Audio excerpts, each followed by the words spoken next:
Tu as du mal à te repérer au niveau des airdrops, tu ne sais pas comment les farmer et comment les prioriser, cette vidéo est faite pour toi. En effet, je vais classer les différents airdrops dans différentes catégories qui te permettront d'avoir une vue plus large des écosystèmes afin de savoir quels airdrops correspondent à ton profil et lesquels sont à prioriser selon ta stratégie.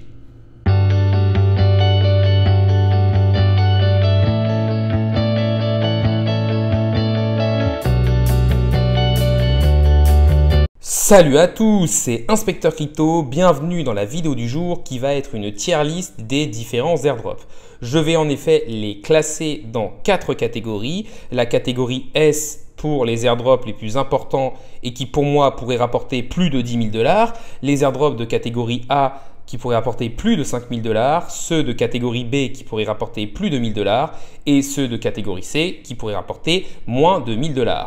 L'objectif de cette vidéo est d'aider les personnes de la communauté et qui regardent justement cette vidéo à prioriser les différents airdrops. En effet, c'est compliqué, on est tous limités en termes de temps et en termes d'argent, donc c'est difficile de farmer tous les airdrops. De plus, le montant qu'on aura en airdrop va pas mal dépendre du nombre de transactions que l'on fait, du volume que l'on fait et du nombre de mois d'activité consécutifs.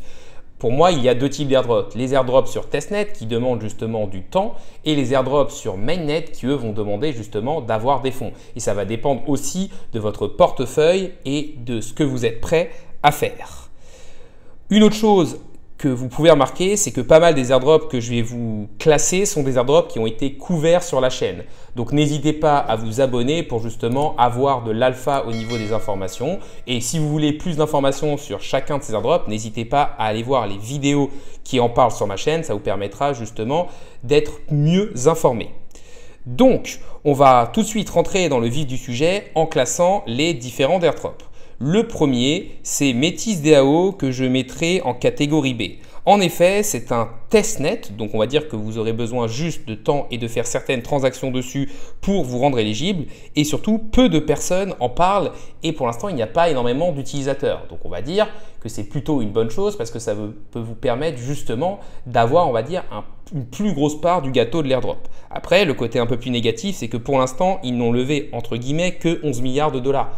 11 millions de dollars, excusez-moi. Et souvent, la team va donner peut-être 5% maximum des jetons aux utilisateurs des testnets. Et donc, même si leur valorisation augmente, je pense que la taille de l'airdrop total ne sera pas énorme. Et donc, du coup, c'est pour ça que je le classe en catégorie B. Deuxième airdrop de cette liste, c'est Linea que je classerai en S. Linea, c'est un airdrop que beaucoup de personnes chill sur les réseaux. Pour moi, on peut s'attendre à un très gros airdrop qui devrait être l'un des plus gros de 2024 car ils ont levé 727 millions de dollars et ont lancé plusieurs étapes pour accumuler des points d'expérience dans par exemple le voyage de Linea. Donc en fait, pour moi, c'est clairement un projet qui est en train de chiller le fait qu'ils vont faire un airdrop en essayant d'attirer des utilisateurs. Je pense que s'ils font l'erreur de ne pas faire un airdrop, ils perdront énormément de leur communauté.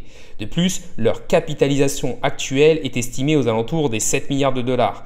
Et l'airdrop est quand même assez compliqué à farmer parce qu'il va demander beaucoup de fonds, il faut payer beaucoup de frais et donc cela va réduire le nombre de portefeuilles. Donc je pense que si vous voulez chiller Linea ou farmer Linea, c'est encore le bon moment. Je ne pense pas que le snapshot ait été pris. Par contre, ça va vous demander pas mal de frais de gaz. Je pense que vous allez au moins utiliser 100 $ de frais de gaz pour pouvoir un minimum farmer l'airdrop et vous rendre éligible. Et il faudra aussi regarder quel est votre volume. Pour moi, si vous voulez user 100 $ de frais de gaz, c'est compliqué d'y aller avec 120 $ par exemple. Ensuite, le suivant, c'est Starknet que je classerai dans la catégorie A. Alors pour moi, c'est un projet très intéressant au niveau de la scalabilité d'Ethereum. Ils ont levé aussi pas mal d'argent, 282 millions, ce qui est inférieur à Linea, mais il y a pas mal de rumeurs comme quoi il n'y aurait pas d'airdrop ou alors un airdrop différent qui serait plus le fait de rembourser une partie des frais pour ceux qui utilisent leur écosystème. Et ça, c'est vrai que c'est un petit peu moins sexy que directement avoir des jetons et de l'argent gratuit. La possibilité de l'airdrop reste quand même réelle et si vous voulez plus d'informations sur l'airdrop de Starknet et comment le farmer, vous pouvez aller voir ma vidéo. Ensuite, on va avoir Venom Network. Venom Network, je vais le mettre en B. C'est encore un projet que j'ai chillé sur ma chaîne. J'ai fait pas mal de vidéos tuto pas à pas parce que ça m'a été demandé par la communauté. Donc n'hésitez pas à aller voir les différentes vidéos si vous voulez justement vous rendre possiblement éligible à cet airdrop. Alors pour moi, Venom, c'est un bon projet qui est en testnet avec des tâches assez simples à réaliser. Ça va donc rien vous coûter, seulement du temps.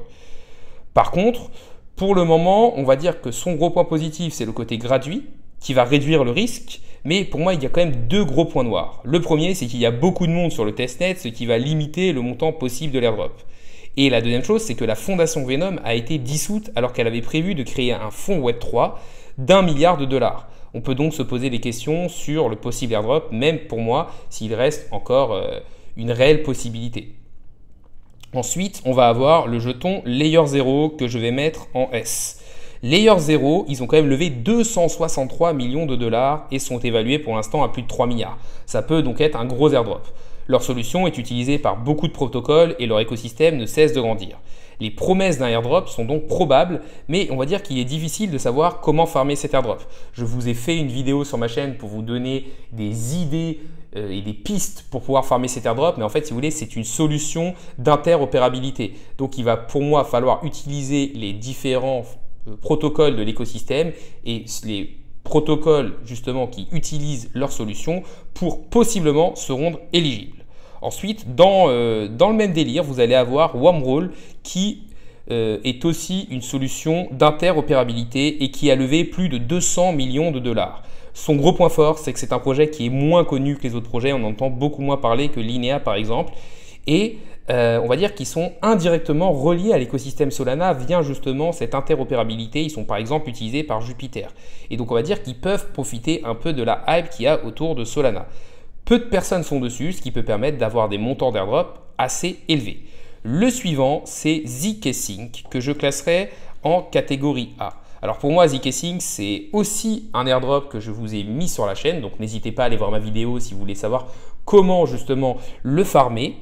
On va dire que c'est l'un des plus attendus. Ils ont levé quand même 458 millions de dollars. Pour moi, le vrai problème, c'est le nombre de personnes qui farment l'airdrop qui va sûrement faire baisser l'allocation totale qu'on va avoir. C'est pour cela, on va dire que je le mets en catégorie A plutôt qu'en catégorie S. De plus, on est sûrement proche du snapshot où il a même déjà été possiblement pris. Donc commencer à le farmer maintenant n'est pas forcément la priorité que doivent avoir les personnes. Moi, je continue à faire quelques transactions chaque mois pour avoir justement de l'historique. Je suis déjà à 10 ou 11 mois consécutifs à farmer cet airdrop. Voilà, c'est à vous de voir si vous sentez de le faire. Le prochain, c'est le projet Berachain que je mettrai en catégorie B. Alors c'est un projet en testnet, donc encore une fois, ça va vous demander du temps, mais pas de l'argent. Il ne coûte donc rien. Ils ont quand même levé 42 millions de dollars et sont évalués à 420 millions de dollars, donc un petit peu moins que les autres. On peut donc s'attendre à un petit airdrop car en moyenne, les projets ne donnent que 5% de leurs tokens, sachant qu'il y a souvent beaucoup de personnes sur le testnet et que certaines grosses whales qui ont énormément d'argent à mettre vont possiblement toucher plus. Là, c'est vrai qu'on est sur un testnet, donc les problèmes d'argent ne sont pas là, mais je pense qu'une partie des jetons pourrait être donnée à l'utilisateur du testnet et l'autre partie peut-être à l'utilisateur du mainnet. Ils sont construits sur le Cosmos SDK, donc vous pourrez aussi peut-être en bénéficier en stackant des atomes, ce qui dilera encore l'airdrop en ajoutant des utilisateurs éligibles. Donc pour moi, ça peut être un projet intéressant, peut-être pas à prioriser, mais en tout cas, ça ne vous coûte rien et si vous stackez des atomes, vous pouvez possiblement en avoir. Après, je pense que la valorisation qui est élevée, mais beaucoup moins élevée que les autres, et le fait qu'il y ait beaucoup de personnes qui vont possiblement être éligibles, va faire qu'on n'aura pas non plus l'airdrop de l'année. Ensuite, on a EigenLayer que je mettrai en catégorie A. Alors, c'est un airdrop qui est très attendu. Après, il faut se dire qu'ils ont quand même levé 64 millions de dollars et qui sont évalués à 1,5 milliard, donc 500 millions. Mais on voit que c'est quand même des chiffres bien inférieurs à Linea, Layer 0 ou d'autres projets. Et pour moi, c'est par contre un airdrop qui peut rapporter beaucoup car il faut, selon les critères qui tournent sur Internet, restacker ces Ethereum chez eux pour être éligible. Le problème, c'est que le nombre de places est limité et ce qui va donc rendre l'éligibilité des adresses beaucoup moins forte. Donc pour moi, en fait, il y a une grosse hype sur ce protocole et en plus de ça, c'est limité. Donc quand le token risque de sortir, beaucoup de personnes vont sûrement vouloir l'avoir parce qu'ils n'auront pas eu en airdrop et donc ça peut être un airdrop intéressant. Après, je trouve qu'il est quand même assez compliqué à avoir et je trouve qu'aussi dans le restaking d'Ethereum derrière le liquid staking, on fait que rajouter des couches, ça peut avoir un petit côté Ponzi et un petit côté un peu risqué, mais quand même pour moi un bon projet. Ensuite, on a Scroll que je mettrais dans la catégorie A. Alors Scroll, c'est encore un projet sur lequel je vous ai fait un tuto sur la chaîne. Donc n'hésitez pas à aller voir cette vidéo si vous voulez justement vous farmer ce projet. Ils ont levé 80 millions de dollars et sont évalués à 1,8 milliard. Leur testnet a été fait par pas mal d'utilisateurs, ce qui devrait limiter la taille de l'allocation. C'est un petit peu pour ça que je ne le mets pas dans la catégorie S, parce que je pense que ce sera des montants inférieurs à ceux de Linea, Layer0, Rumble ou même peut-être que zkSync. Ensuite, on a le projet Fuel Network que je mettrai aussi en A. Il y a aussi une vidéo sur ma chaîne si vous voulez justement essayer de farmer cet airdrop. Ils ont levé 81 millions de dollars, ce qui devrait leur permettre de faire un bel airdrop. Et en plus, on est sur testnet, donc ça ne vous coûte rien. Et un des derniers dont je vous parlerai aujourd'hui, c'est Altitude, que je mettrai dans la catégorie C. Je vous ai fait aussi une vidéo sur la chaîne, donc n'hésitez pas à aller la voir. Eux, ils n'ont levé que, entre guillemets, 3,4 millions de dollars, ce qui est beaucoup moins que les autres. Les drops devraient donc être moins significatifs, même si cela peut être compensé par une moins grosse hype. Ensuite, on va avoir d'autres types d'airdrops. Là, c'est plus des airdrops au niveau du staking. C'est-à-dire que vous n'avez pas forcément à faire des tâches, mais juste à bloquer des jetons. Pour moi, vous avez l'écosystème Atom Cosmos. Je le mettrai clairement en A. Pas en S parce qu'on va dire qu'il y a déjà eu énormément d'airdrops sur l'écosystème Atom Cosmos et que donc les plus gros sont déjà passés. Mais par exemple sur Atom Cosmos, on a eu le jeton Celestia qui a apporté plusieurs milliers d'euros aux personnes qui stackaient de l'Atom. Et donc vous pouvez juste avec des airdrops rembourser votre allocation au niveau d'Atom Cosmos. Ensuite, vous allez avoir le projet Celestia. Je le mettrai aussi en A. Il y a pas mal de hype dessus. Avec leur côté modulaire, ils vont avoir un gros écosystème. Donc, ça peut permettre justement d'avoir pas mal de personnes qui vont